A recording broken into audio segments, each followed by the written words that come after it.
Assalamualaikum warahmatullahi wabarakatuh. Perkenalkan, saya Miftahul Janah, mahasiswa UT dengan NIM 858871536 Kopjar, Joyoboyo, Kota Kediri, UP BJJ Malang.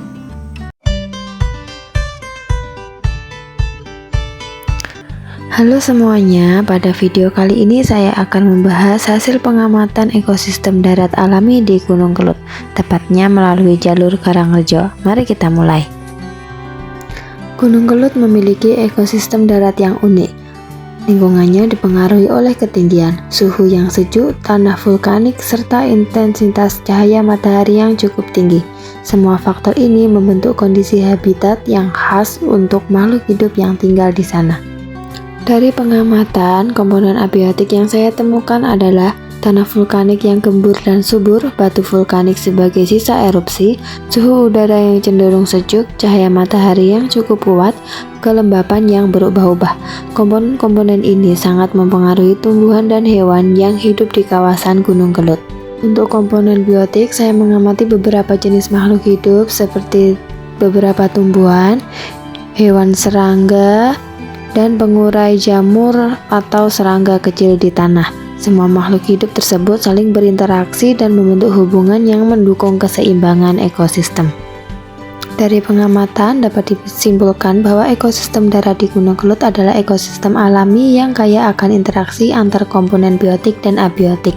Setiap unsur mulai dari tanah hingga hewan kecil yang hidup di dalamnya berperan dalam menjaga keseimbangan alam.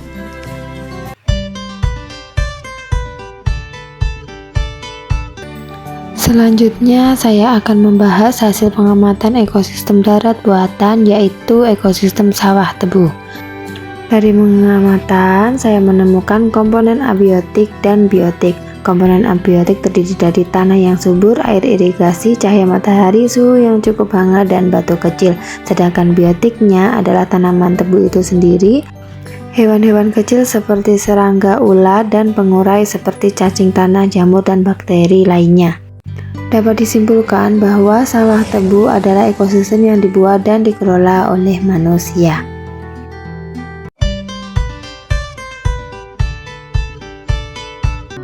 Kemudian adalah hasil pengamatan ekosistem perairan di pantai.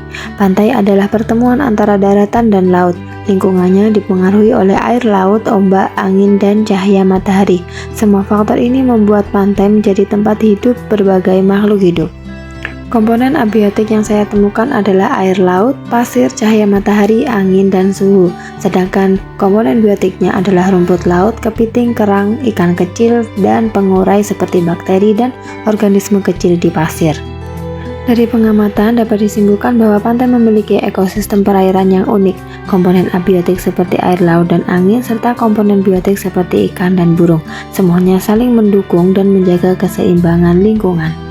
Terima kasih sudah menonton, semoga pembahasan tentang ekosistem di darat dan perairan dapat membantu memahami keragaman makhluk hidup di lingkungan sekitar. Sampai jumpa di video selanjutnya.